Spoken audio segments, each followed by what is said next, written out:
다 함께 자리에서 일어나겠습니다. 각 가정에서 온라인으로 예배하는 성도님들 주님의 이름으로 축복합니다. 우리 이 시간 마음과 정성을 다하여 하나님께 예배하겠습니다. 하나님은 영이시니 예배하는 자가 영과 진리로 예배할지니라. 아멘.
악에서 구원하소서. 대개 주의 나라 주의 권세 주의 영광 영원히.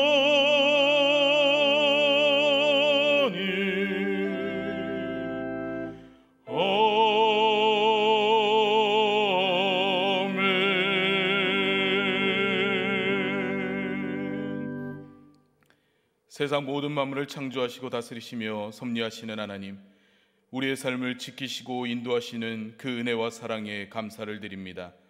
모든 영광과 경배와 찬양받게 합당하신 하나님을 예배하오니 이 예배를 기쁘게 받아 주시옵소서. 지난 한 주간 우리의 죄와 허물을 주님 앞에 고백합니다. 주님의 은혜로 용서하여 주옵소서. 아버지 주의 은혜를 바라며 나아갑니다. 연약한 우리의 모습과 우리의 삶들 모시고 이제 주님의 은혜와 용서를 바라며 주님 앞에 나아갑니다. 하나님의 은혜로 용서하여 주시고 그 보혈로 우리의 삶을 더 예배해 주시사 온전히 주님을 예배할 수 있는 예배자를 되게 하여 주옵소서. 주님, 우리의 연약함과 우리의 무지함과 어리석음과 또 우리의 삶의 모든 영역에서 믿음 없던 죄악된 모습과 나태하고 게을렀던 우리의 삶들, 믿음 없었던 우리의 고백과 우리의 삶들 주님 앞에 낱낱이 외면하며 회개하오니 주여 용서하여 주시고 하나님의 삶을 들어주시고 아멘. 우리가 우리 죄를 자백하면 그는 미쁘시고 의로우사 우리 죄를 사하시며 우리를 모든 무리에서 깨끗하게 하실 것이라. 아멘. 신앙 고백 하시겠습니다. 전능하사 천지를 만드신 하나님 아버지를 내가 믿사오며 그 외아들 우리 주 예수 그리스도를 믿사오니 이는 성령으로 잉태하사 동정녀 마리아에게 나시고 본디오 빌라도에게 고난을 받으사 십자가에 못 박혀 죽으시고 장사한 지 사흘 만에 죽은 자 가운데서 다시 살아나시며 하늘에 오르사 전능하신 하나님 우편에 앉아 계시다가 저로서 산자와 죽은 자를 심판하러 오시리라. 성령을 믿사오며 거룩한 공회와 성도가 서로 교통하는 것과 죄를 사하여 주시는 것과 몸이 다시 사는 것과 영원히 사는 것을 믿사옵나이다. 아멘. 찬송가 43장 함께 찬양합니다.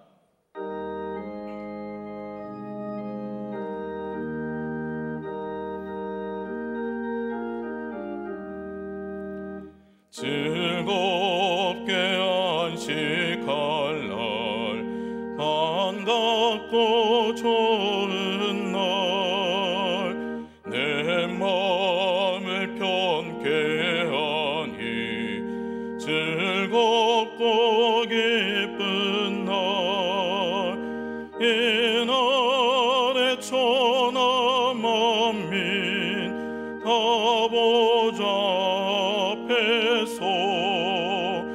참되신 삼일체 다 찬송 부르네.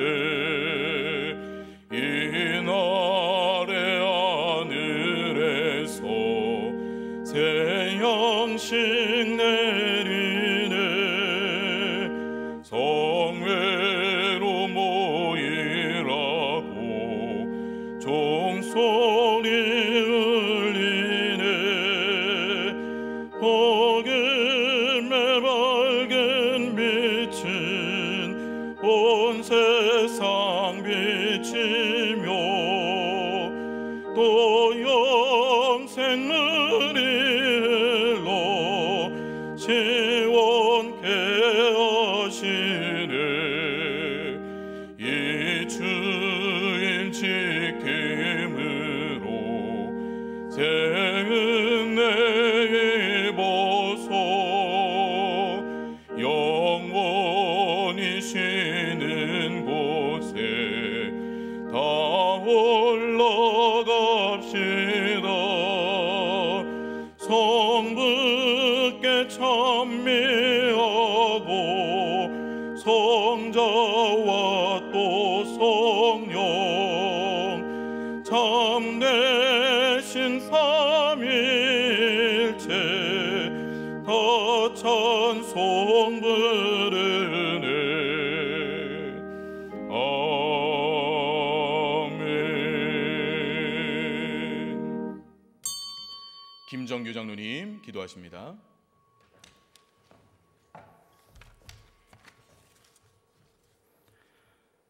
참 좋으신 하나님 아버지, 사랑과 은혜에 감사드립니다.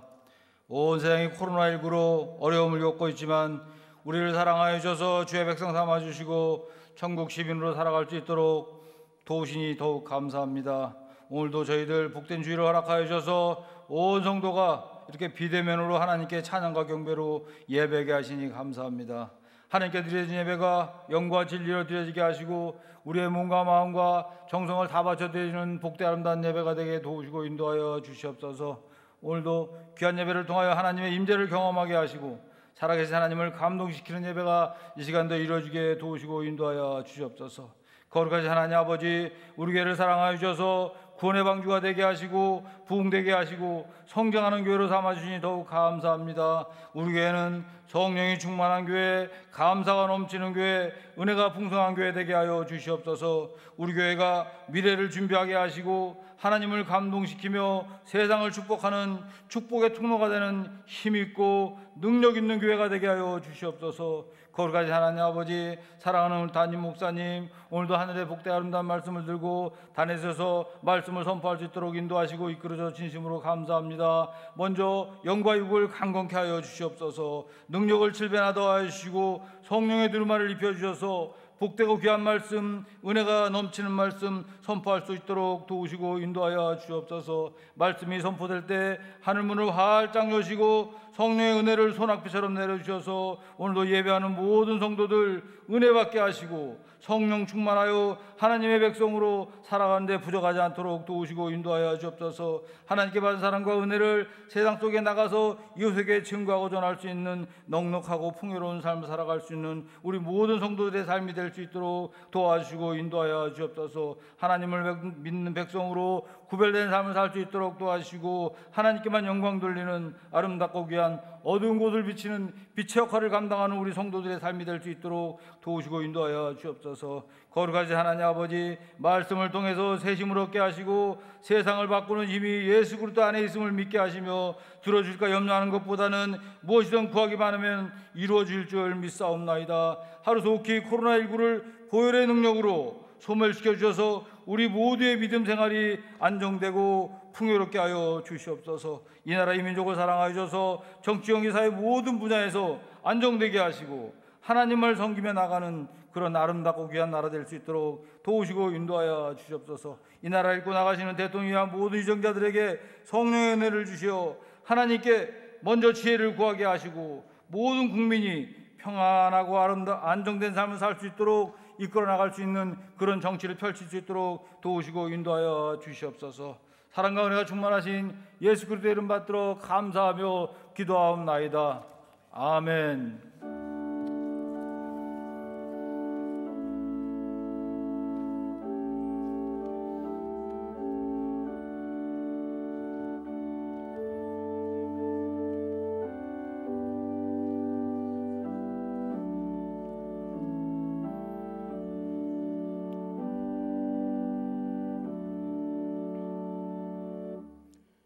교회 소식 함께 나누겠습니다. 2차 말씀 대행진 시상 안내입니다. 240일간의 말씀 대행진이 마무리되었습니다. 9월 20일 주일 예배 때 시상을 진행합니다. 일독을 하신 성도님들은 12일 토요일까지 담당 교구 목사님 또는 사무실로 일동 여부를 알려주시기 바랍니다. 예배의 안내입니다. 방역 당국의 지침과 현재 코로나19 상황을 고려하여 9월 12일 토요일까지 모든 예배는 비대면 온라인 예배로 드립니다. 9월 13일 주일부터 온라인 예배와 현장 예배를 병행하되 비수도권 사회적 거리두기 2단계에 따라 현장 예배는 50명으로 참석 인원을 제한합니다.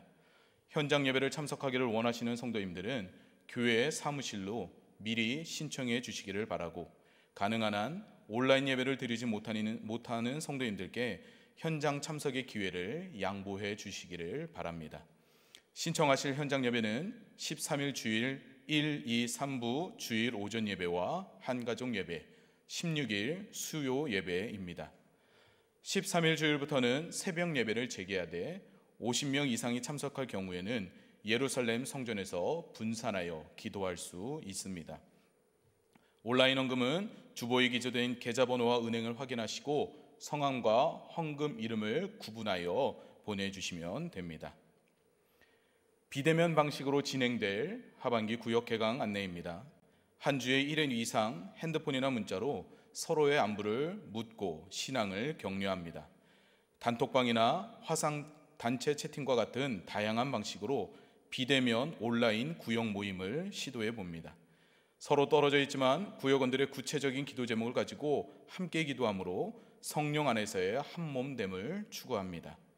공식적인 구역 모임은 어렵지만 특수한 경우에는 예방 수칙을 철저히 준수하고 개별적으로 만나 힘들고 지쳐있는 성도들을 돕습니다. 확신 있는 신앙 온라인 강의 모집 안내입니다. 주일반은 9월 20일 주일부터 5주간, 평일반은 9월 23일 수요일부터 5주간 진행됩니다. 비대면 온라인 강의로 진행되오니 신청 바랍니다. 세상의 빛 프로젝트 안내입니다. 8월 장마로 피해를 입은 교회들에게 총 200만 원을 지원하였습니다. 함께 말씀 보겠습니다. 오늘 함께 나눌 하나님의 말씀은 사도행전 28장 11절부터 15절까지의 말씀입니다. 제가 가진 성경으로는 신약 237쪽에 있습니다. 다 찾으신 줄 알고 제가 봉독하겠습니다. 석 달 후에 우리가 그 섬에서 겨울을 난 알렉산드리아 배를 타고 떠나니 그 배의 머리 장식은 디오스구로라. 수라구사에 대고 사흘을 있다가 거기서 둘러가서 레기온에 이르러 하루를 지낸 후 남풍이 일어나므로 이튿날 보디올에 이르러 거기서 형제들을 만나 그들의 청함을 받아 2일을 함께 머무니라. 그래서 우리는 이와 같이 로마로 가니라. 그곳 형제들이 우리 소식을 듣고 아비오 광장과 트레이스 타베르네까지 맞으러 오니 바울이 그들을 보고 하나님께 감사하고 담대한 마음을 얻으니라. 아멘. 이와 같이 로마로 가니라 라는 제목으로 담임 목사님께서 말씀 전해주시겠습니다.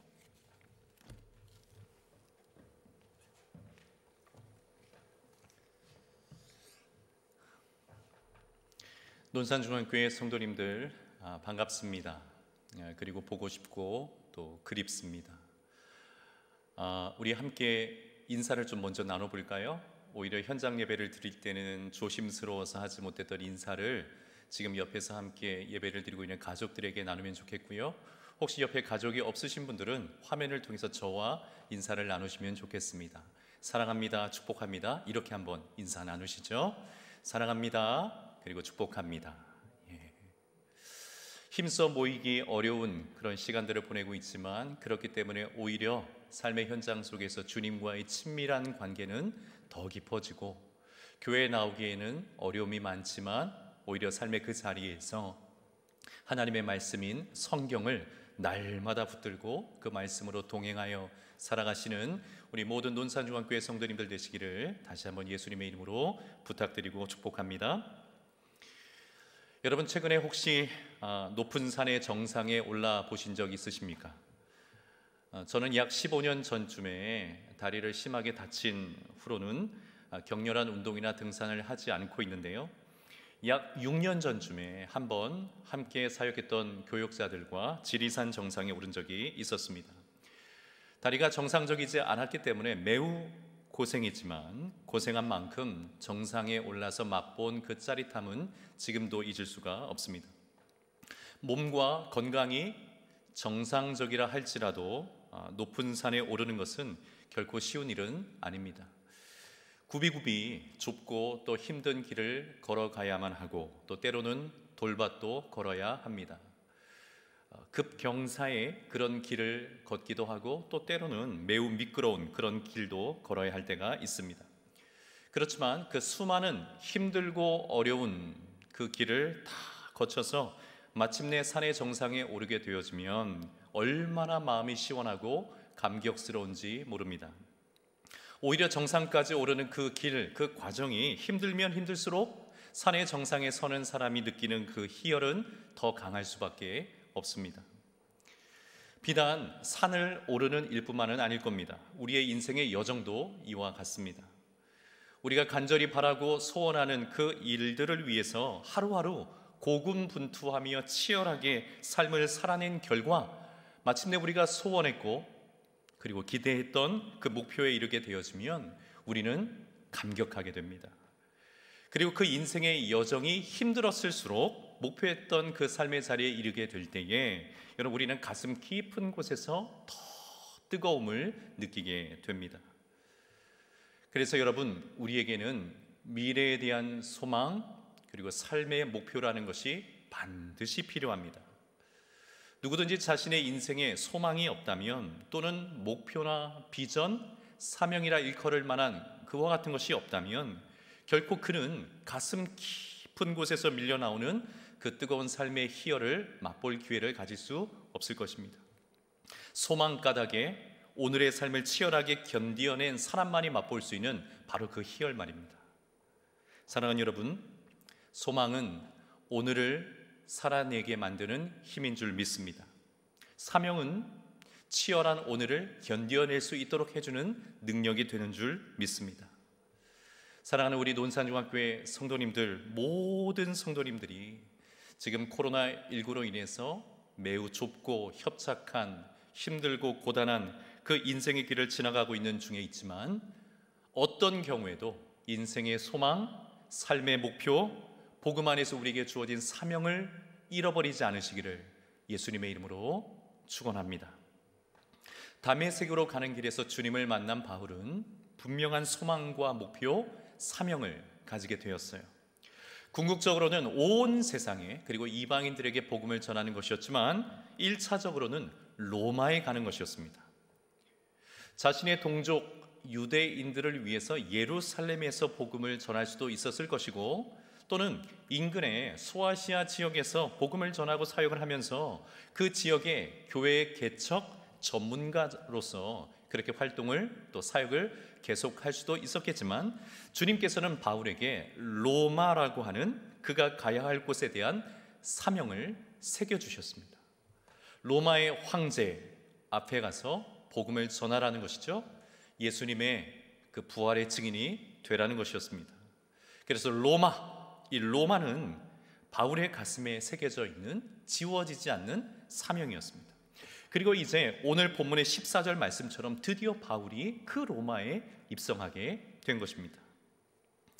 여러분, 만약 바울이 로마에 가는 것, 로마 황제 앞에 서는 것, 이 로마라고 하는 매우 구체적인 사명이 그에게 없었다면 바울은 소아시아 지역에서 또는 예루살렘에서 복음을 전하다가 위기를 만났을 때에 또는 죽음의 위협을 받았을 때에 아마 이렇게 생각했을 거예요. 이것으로 끝이구나. 나는 여기까지구나. 마지막이구나.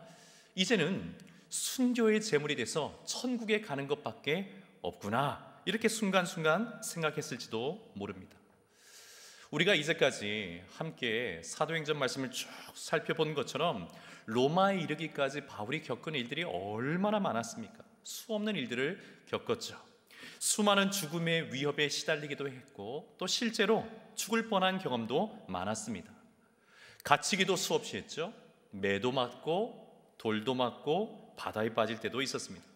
오늘 보면 바로 직전에는 유례 없는 유라굴로 광풍, 이 광풍에 14일 동안 시달려야 했고 독사에 물려서 또 죽을 뻔하기도 했습니다. 바울을 환대하는 사람들보다는 대적하는 사람들이 훨씬 많았죠. 을에 대적하는 사람들이 더 집요하지 않습니까? 그러다 보니 바울은 늘 사람에 대한 긴장감 그리고 경계심을 느끼며 살 수밖에 없었을 겁니다. 자, 그러니 만약 로마라고 하는 그 사명이 그에게 없었다면 순간순간마다 자리에 주저앉고 모든 것을 끝내고 싶은 그 마음을 이겨내기가 어려웠을 겁니다. 바울에게는 로마에 가야 하는 사명, 그 사명이 있었기 때문에 그 숱한 어렵고 힘든 고단한 여정을 이겨낼 수 있었고 그런 끝에 드디어 로마에 입성하게 된 것입니다. 그래서 여러분 14절은 마치 치열한 전투를 마치고 고지를 점령한 어떤 군인이 숨가쁘게 달려왔던 그 길을 정리하고 또 깊이 숨고르기를 하면서 이렇게 우리에게 이야기를 하는 것처럼 들려집니다. 그래서 우리는 이와 같이 로마로 가니라. 그래서 우리는 이와 같이 로마로 가니라. 이 땅의 성도들은 마치 바울과 같이 인생의 여정을 달려갑니다. 예수님을 믿는 것은 결코 이 땅에서 만사형통을 누리고 천년만년 부귀영화를 누리는 것이 아니라 결국 영원한 천국에 입성하는 것이 최종적인 목적지인 줄 믿습니다. 그래서 이 세상을 살아가는 동안에는 굽이굽이 정말 미끄러운 인생의 길을 걷기도 하고 돌에 걸려 넘어질 뻔하기도 하고 발못을 삐끗거려서 인생의 크게 어려움을 겪게 되는 그런 인생의 길을 걸을 때가 참 많아요. 믿음 때문에 오해를 받기도 하고 신앙 때문에 사람들의 냉대를 받기도 하고 삶의 터전에서 온갖 종류의 힘들고 어려운 일들을 당할 때가 많습니다. 그러나 우리 모두 이 땅에서 그 믿음을 잘 지키면 바울이 마침내 로마에 입성한 것처럼 우리도 천국에, 그 영원한 천국에 입성할 날이 반드시 임할 줄 믿습니다.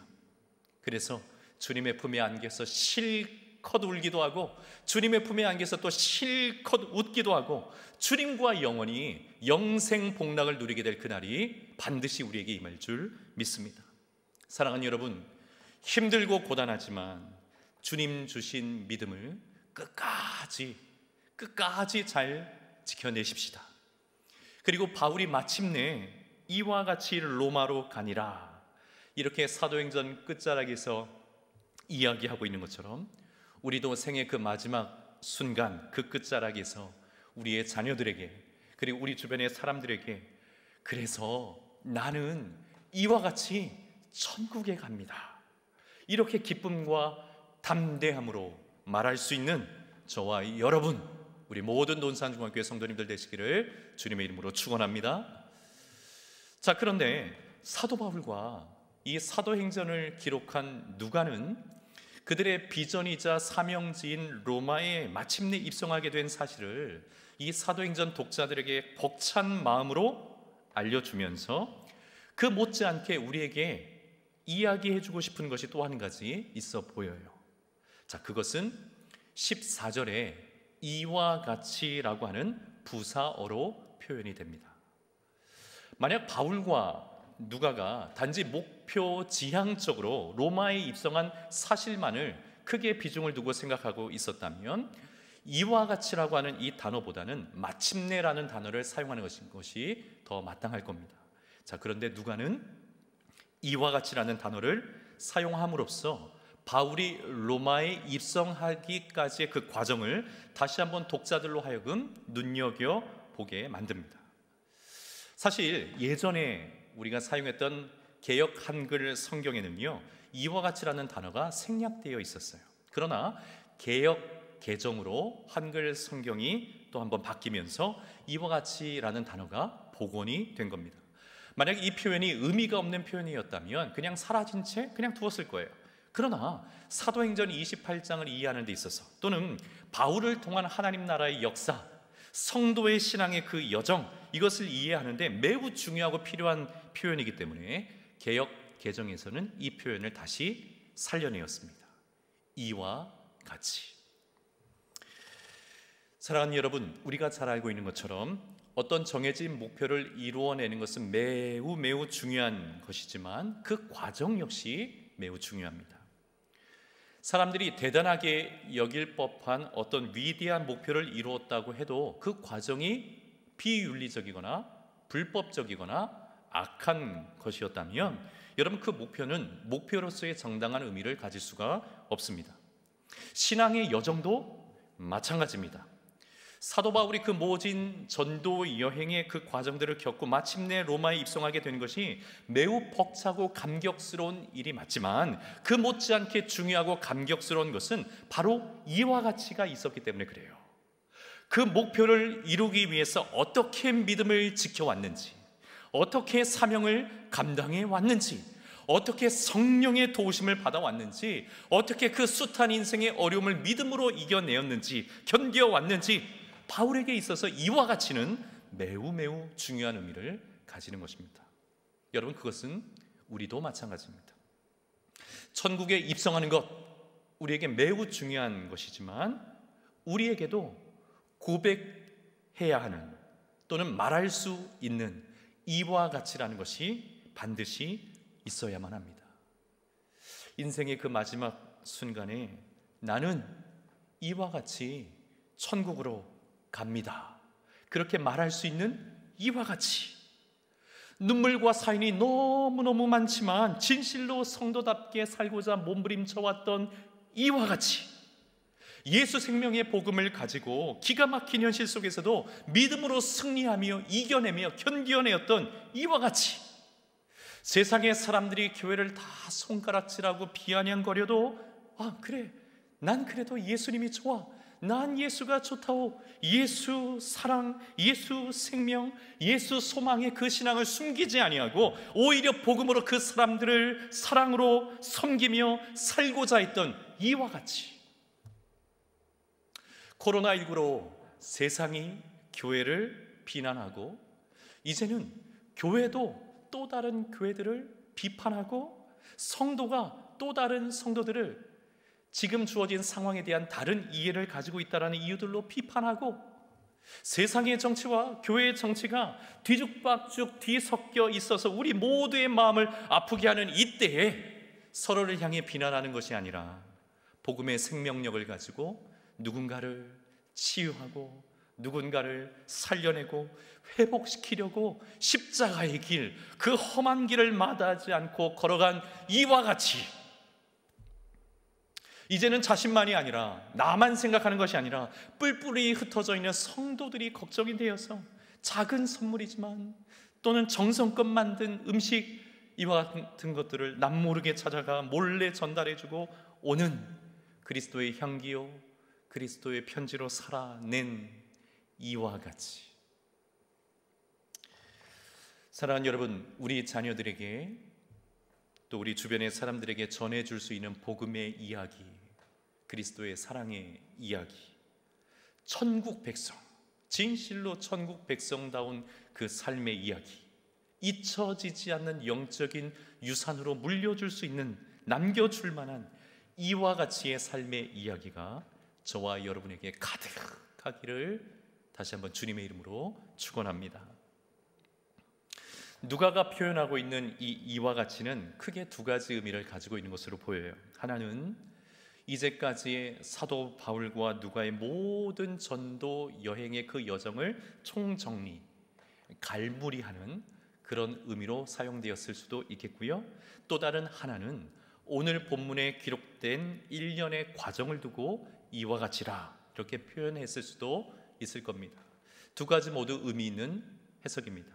오늘은 후자의 의미만을 조금 더 깊이 생각해 보려고 합니다.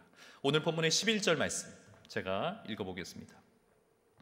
석 달 후에 우리가 그 섬에서 겨울을 난 알렉산드리아 배를 타고 떠나니 그 배의 머리 장식은 디오스구로라. 아멘. 바울 일행은 그들이 구조받은 멜리데 섬, 그러니까 오늘날로 이야기하면 몰타라고 하는 이 섬에서 3개월 동안 머뭅니다. 겨울을 보내는 것입니다. 그리고 이 3개월 동안 바울은 그 섬에 있었던 병들고 연약한 이들을 고쳐주고 치유해 주었습니다. 섬 사람들의 그 처지를 살피고 그들이 가지고 있었던 인생의 힘듦, 애환을 외면하지 않은 거죠. 그런 바울 일행을 섬 사람들도 감사히 여겨서 후한예로 보답을 해 주었습니다. 지난 주일 말씀 함께 나눈 것처럼 사도행전의 이 끝자락에 기록되어 있는 사도 바울과 멜리데 섬 사람들 사이의 이 관계는 오늘날 지역사회와 또 지역 교회가 가지고 있어야 될 관계라고 저는 굳게 믿습니다.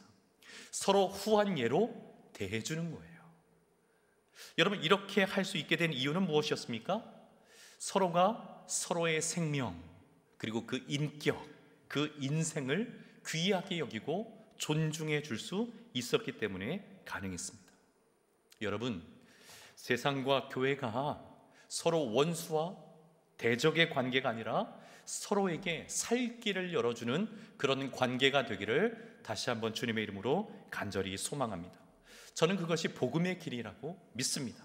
어떻게 해서든지 살 수 있는 길을 열어주는 것, 살 길을 열어주는 것, 여러분, 그것이 복음의 길입니다. 오늘 주보에 짤막하게 광고된 것처럼 여러분, 우리 교회는 앞으로 세상의 빛 프로젝트라, 줄여서 이야기하면 세빛 프로젝트라라는 것을 시행하려고 합니다. 이 세빛 프로젝트는 우리 교회가 지역사회와 다른 교회들에게 얼마나 책임 있는 사역 또는 사회적 기여를 하고 있는지, 이제까지 해왔던 것들, 또 지금 하고 있는 것들, 또 앞으로 하려고 하는 것들을 더 적극적으로 개발하고 실제로 그것을 해나가며 이와 같은 것을 세상의 빛처럼 알리는 그런 프로젝트입니다. 이전에는요, 선한 일은 오른손이 하는 것을 왼손이 모르게 하라, 은밀하게 하는 것이 교회의 미덕이었어요. 자, 그런데 작금의 교회가 처한 상황들을 보면서 지금은 교회가 선한 일을 숨길 때가 아니라 모든 사람들이 볼 수 있도록 세상의 빛으로 선한 일을 해야 할 때라는 생각을 강하게 하고 있습니다. 올 초에 고난주간 특별 새벽기도 헌금을 포함해서 수천만 원의 기금을 마련했죠. 그래서 우리 교회 성도님들 가운데 코로나19로 매우 어려움을 겪고 있는 소상공인 성도님들을 지원하는 일을 했었습니다. 자, 그것이 소문이 난 모양이에요. 그래서 여기저기 언론사에서 좀 제게 인터뷰를 요청을 해왔는데 제가 다 거절했어요. 아직까지 저나 교회나 또 교회가 한 일들이 세상에 드러나거나 알리는 것 원하지 않았기 때문에 그렇습니다. 그것이 늘 교회의 모습이었고 또 역할이라고 저는 생각을 했기 때문에 그렇습니다. 그러나 지금 코로나라고 하는 이 한 가지 요소로 인해서 한국 교회 전체가 그 허와 실을 정확하게 평가받지 못한 채 오직 비난의 대상이 되고 있고 또 기피의 대상으로 여겨지는 현실을 보면서 얼마나 마음이 아팠는지 몰라요. 우리 교회를 포함해서 대부분의 교회는 그러지 않을 텐데 말입니다. 여러분, 그것은 교회의 아픔이기도 하면서 여러분, 교회를 잃어버리는 것은 사실은 한국 사회와 그 지역 사회에 매우 큰 손실이기도 합니다. 교회를 잃어버려서는 안 돼요. 교회가 교회다움을 잃어버려서는 안 돼요. 논산중앙교회가 이제 2주 후면 72주년을 맞이합니다.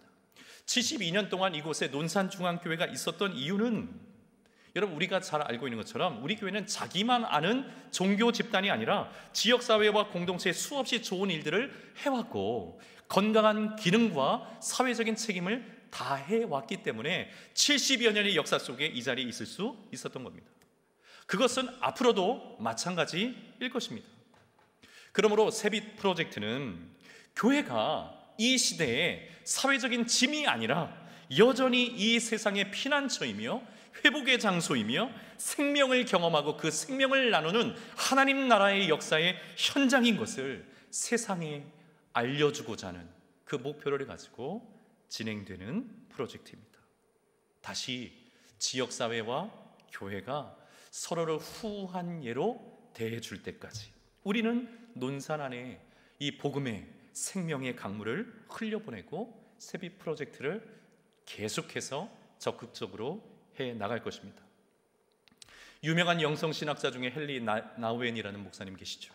이 목사님께서 상처 입은 치유자라는 표현을 사용하셨어요. 지금 모든 국민이 상처를 받았습니다. 지금 모든 교회가 상처를 입었습니다. 모든 성도들이 상처를 받았고 지금도 받고 있습니다.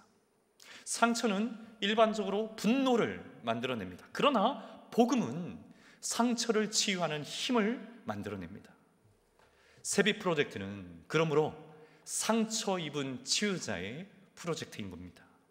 사랑하는 여러분, 여러분 주변에 교회나 복음에 대해서 비난하는 분들이 계시다면 마음으로 꼭 안아주십시오.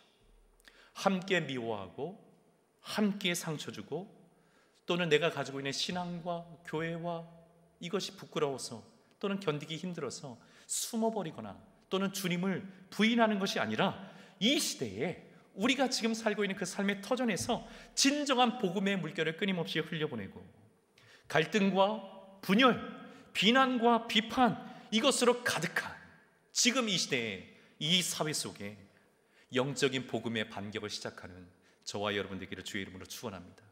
그 반격은 힘으로 하는 것이 아니라 가족과 이웃과 성도와 동료들을 치유하고 싸매어주며 살려내는 복음의 사람이 되는 것입니다. 여러분 그것이 우리가 바울처럼 가져야 하는 첫 번째 이와 같이의 모습이에요.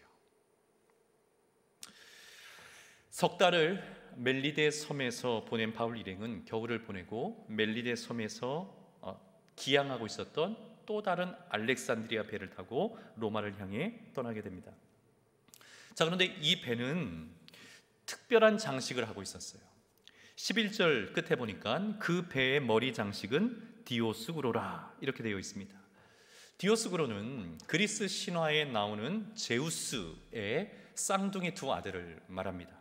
그러므로 여러분 이 배는요 노골적으로 세속적인 어떤 신념, 우상적인 신앙을 드러내고 있는 그런 배였어요.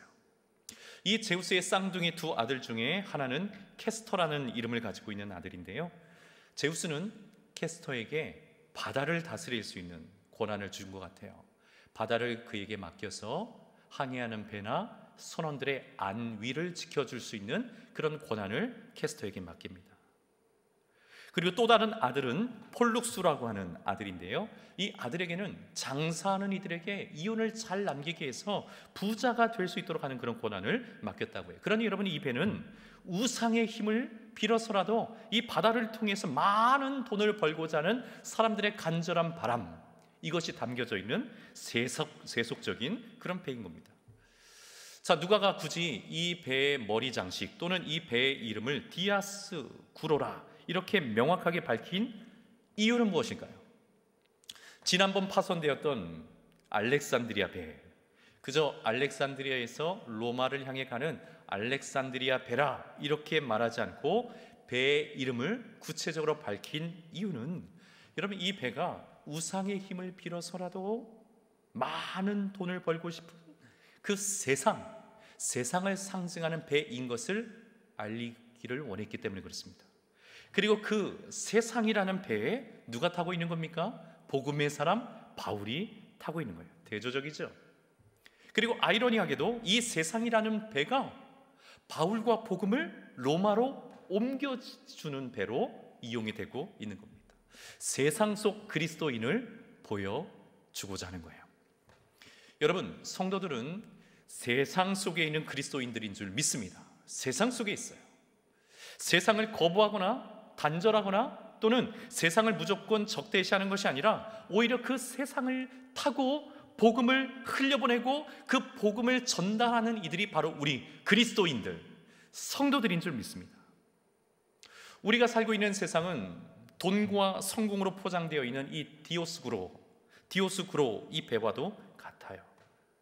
그리고 아이러니하게도 우리 교회와 복음은 그 세상 속에, 세상 안에 있는 겁니다. 그럼에도 불구하고 세상에 있지만 세상에 물들지 않고 이 세상을 복음으로 적셔내는 치유의 사명, 그것이 우리에게, 또 우리 성도들에게 교회에 있는 것입니다. 사랑하는 여러분, 하나님을 교회당 안에서만 드러내는 그런 하나님, 이제 이런 것이 아니라 세상 속에서도 살아계신 하나님을 드러낼 수 있는 저와 여러분이 되기를 주님의 이름으로 축원합니다. 코로나19 속에 담겨져 있는, 그래서 성도님들이 예배당에 모일 수 없는 이런 상황들에 대한 숨겨진 하나님의 뜻들이 너무나 많지만 그 중에 하나는 이런 것 아니겠습니까? 그저 예배당에 나와서 서로의 얼굴을 보고 그렇게 돌아가고 예배당 안에서만 하나님을 높여 찬양하고 그 신앙의 고백을 하는 것이 아니라 이제는 뿔뿔이 흩어질 수밖에 없는 그 세상 한복판 곳곳에서 복음을 드러내고 그곳에서도 하나님의 살아계심을 드러내기를 간절히 원하시는 하나님의 그 소원이 담겨져 있는 그런 시간들이 아니겠습니까? 일주일에 한 번 또는 두 번 예배당에 나와서 무엇인가를 해야지 나는 신앙생활 잘하고 있는 거야, 이렇게 만족을 누리고 있었던 그 우리의 그 삶의 자리에서 이제는 그 삶의 현장 속에서 복음을 드러내고 복음으로 그 삶의 현장을 적셔내고 그 삶의 현장을 오히려 보이지 않는 예배당으로 삼아 예배로 삶을 살아내는 세상 속 그리스도인이 되어가는 것, 여러분, 그것이 숨겨진 우리 주님의 또 다른 뜻이 아니겠습니까? 그러므로 여러분, 바울이 보여주고 있는 두 번째 이와 가치는 그리스도인들은 예배당 안에 갇혀있는 그리스도인들이 아니라 세상 속에 있는 그리스도인이 되어야 한다는 것입니다. 예배당 안에서만 하나님을 높여 찬양하고 영광을 돌리며 인정한다고 말하는 것이 아니라 정작 내가 살아가고 있는 그 삶의 그 자리에서 세상 속에서 복음을 가지고 그 세상을 치유해내므로 하나님을 말하고 하나님을 드러내는 세상 속 그리스도인이 되는 것입니다. 두 번째, 이와 같이입니다. 자, 마지막 세 번째, 멜리데 섬을 출발한 이 배는 지중해에서 가장 큰 섬인 시칠리아 섬의 수라구사라는 곳에 3일 동안 머물게 됩니다. 그리고 이 시칠리아 섬에서 비로소, 여러분 학교 다니실 때 배우셨을 것 같아요. 이탈리아 반도가 장화 모양으로 이렇게 되어 있지 않습니까? 자, 그런데 이 장화 모양의 이탈리아 반도, 이 발가락 끝에 해당되는 곳이 바로 오늘 본문에 기록되어 있는 레기온이라는 곳입니다. 이 레기온에서 하루를 머물게 되죠. 그리고 13절 말씀처럼 남풍이 일어나므로 곧장 항해에서 이튿날 이탈리아 전체 반도의 중간쯤 위치해 있는 보디올이라는 곳에 이르게 됩니다. 당시 로마의 주요 항구는 오스티아라는 곳이었지만 보디올 역시 매우 중요한 항구였어요. 그래서 외국에서 들어오는 곡물들을 주로 이 보디올에서 내립니다. 마찬가지로 많은 화물과 곡식을 싣고 온 이 디오스구로라고 하는 이 알렉산드리아 배도 보디올에 도착해서 짐과 사람을 내리게 된 겁니다. 자, 여기서 우리가 또 한 가지 주목할 만한 것은 무엇이냐면 레기온에서 보디올까지의 이 항해에 하루의 시간밖에 걸리지 않았다는 점이에요. 레기온에서 보디올까지의 항해의 거리는 약 370km 정도가 됩니다. 여러분, 이 당시의 배는요, 엔진으로 가는 배들이 아니었죠. 이 당시에 대형 선박, 주로 상업을 위해서, 무역을 위해서 사용했던 대형 선박들은 범선이라고 하죠. 돛을 내려서 바람의 힘으로 가는 배들이었습니다. 바람의 영향이 절대적이었기 때문에 바람이 안 불어도 문제이지만 지나치게 광풍이 불게 되면 출항을 할 수가 없었습니다. 자, 그렇기 때문에 이틀 만에 370km를 간 것은 불가능한 일이에요. 불가능한 일이 이루어진 겁니다. 여러분, 이와 비슷한 경우가 이전에도 있었어요.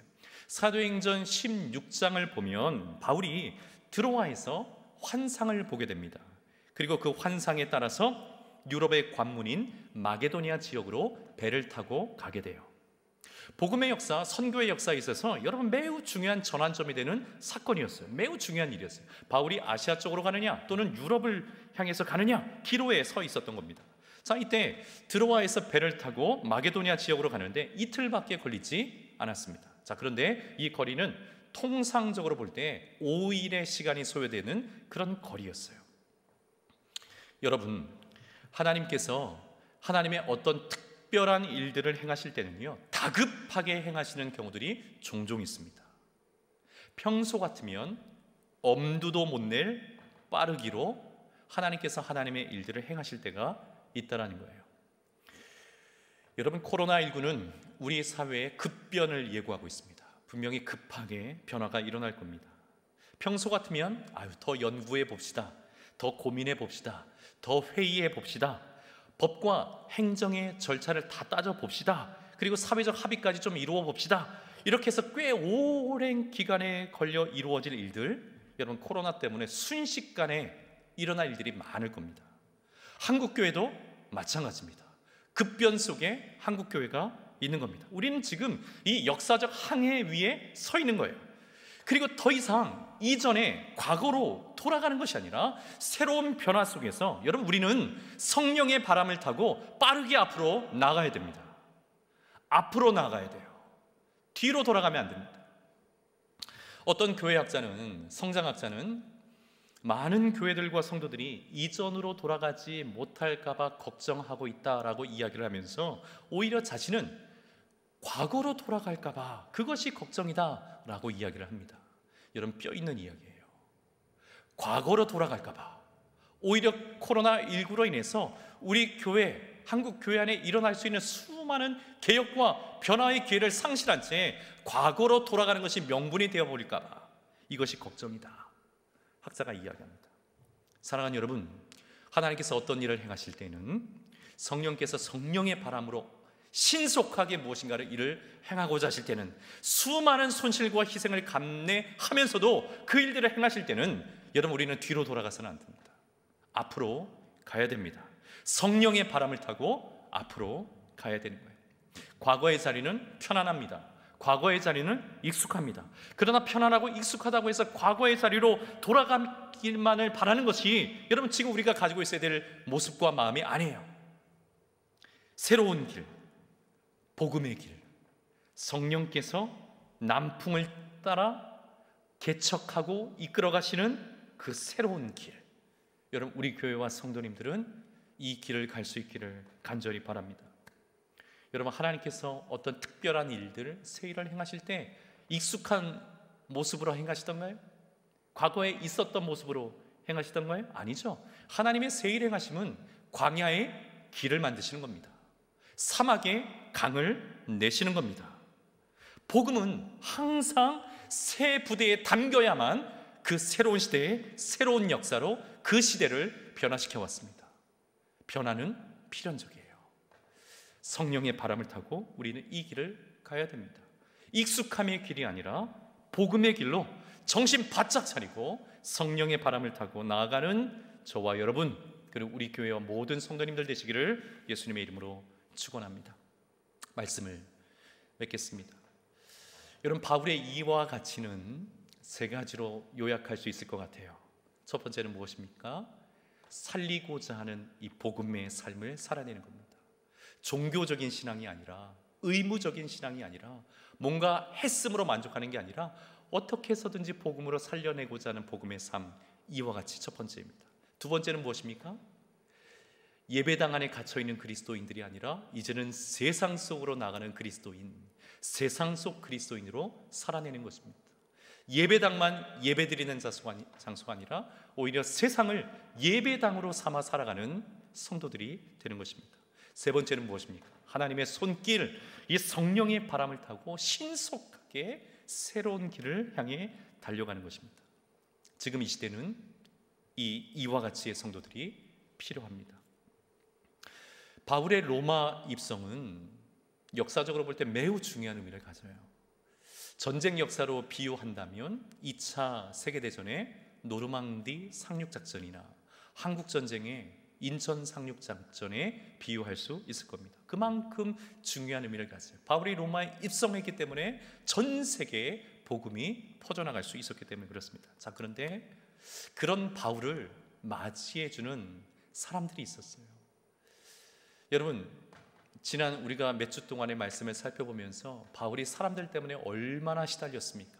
특별히 자신이 믿고 정말 구원의 자리에 함께 있기를 원했던 유대인들에 의해서 얼마나 많은 고초를 당했습니까? 자, 그런데 본격적인 복음의 사역을 시작해야 되는 이 로마에 입성했을 때에 바울을 맞이해 준 사람들이 있었는데 그들이 누구냐면 로마의 크리스찬들이었어요. 기독교인들이었어요. 예전에 바울이 로마의 로마서라는 편지를 보냈는데 그 말씀, 그 서신으로 복음을 깨닫고 영접하여 그리스도인이 된 형제들이 바울을 마중 나온 거예요. 보디올에서 마중 나온 형제들이 있었죠. 7일 동안 함께 머물렀습니다. 보디올뿐만이 아니었어요. 가는 곳마다 아비오 광장에서 그리고 트레이스 타베르네라는 곳에서 성도들이, 크리스찬들이 바울을 맞이해 줬습니다. 바울이 얼마나 마음이 뜨거웠을까요? 힘들고 고단했는데, 나 혼자라고 생각했는데 복음의 사람들이 자신을 맞이해 주었을 때. 그래서 오늘 본문의 14절, 15절 끝에 보면 뭐라고 고백을 하고 있습니까? 바울이 그들을 보고 하나님께 감사하고 담대한 마음을 얻으니라. 사랑하는 여러분, 어려운 때입니다. 코로나19로 정말 어려울 때입니다. 그런데 지금 이때가 진실로 복음의 사람들이 필요할 때입니다. 사람들로 하여금 다시 감사를 회복시켜주고 담대한 마음을 다시 갖도록 해주는 그 복음의 사람들이 필요할 때, 바로 지금입니다. 바로 지금이에요. 바울이 이와 같이라고 고백하고 있는 그 세 가지 모습을 우리가 기억하면서 우리 주변의 사람들에게 감사를 회복시키고 담대한 마음을 다시 불러일으키는 저와 여러분 모두가 되기를 예수님의 이름으로 축원합니다. 우리 함께 말씀 의지해서 우리 1분 정도 결단하면서 한번 기도해 볼까요?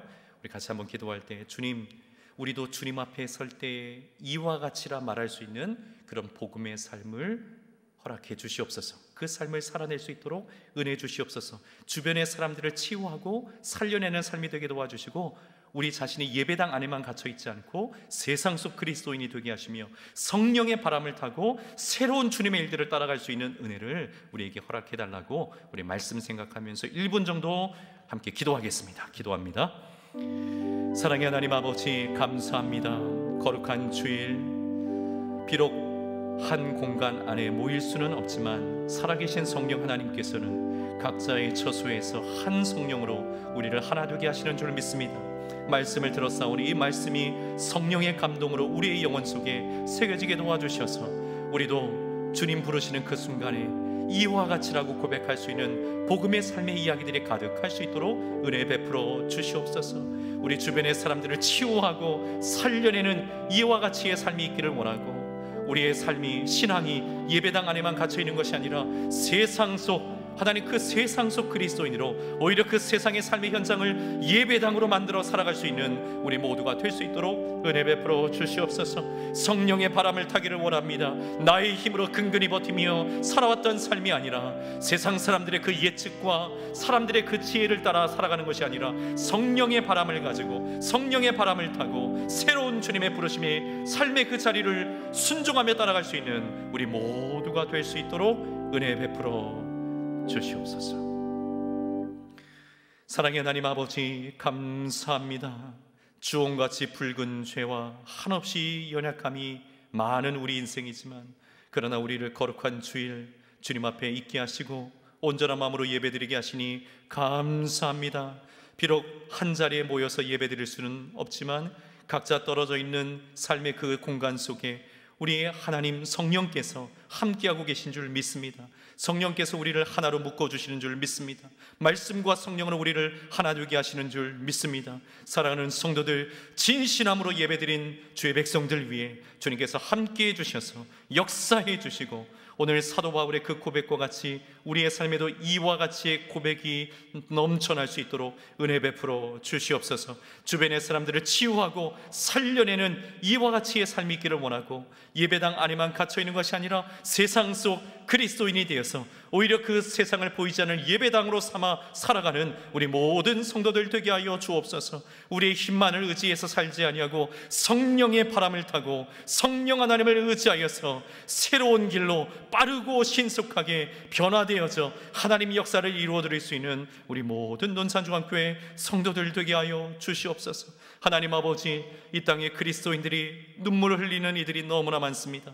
주님, 저들을 불쌍히 여기시고 긍휼히 여겨주시며 낭망에 빠지지 않고 변함없는 소망과 사명을 가지고 이 시간들을 믿음으로 승리할 수 있는 우리 모든 성도들, 이 땅의 그리스도인들 되게 하여 주시옵소서.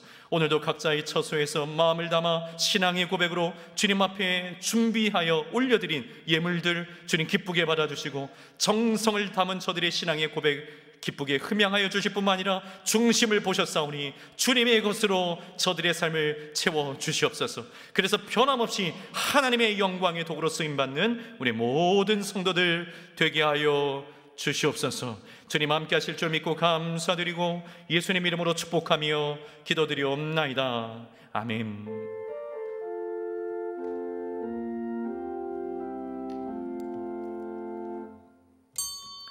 우리 다 함께 자리에서 일어나셔서 430장 찬송합니다.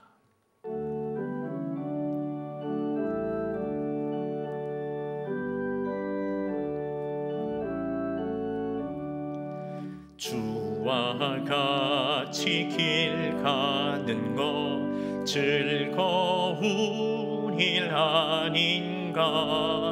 우리 주님 걸어가신 발자취를 밟겠네. 한 걸음 한 걸음 주 예수와 함께 날마다 날마다 우리 걸어가리. 어린아이 같은 우리 미련하고 약하나 주의 손에 이끌리어 생명길로 가겠네. 한 걸음 한 걸음 주 예수와 함께 날마다 날마다 우리 걸어가리. 꽃이 피는 들판이나 험한 골짜기라도 주가 인도하는 대로 주와 같이 가겠네. 한 걸음 한 걸음 주 예수와 함께 날마다 날마다 우리 걸어가리. 옛 선지자 에녹같이 우리들도 천국에 들려 올라갈 때까지 주와 같이 걷겠네. 한 걸음 한 걸음 주 예수와 함께 날마다 날마다 우리 걸어가리. 아멘.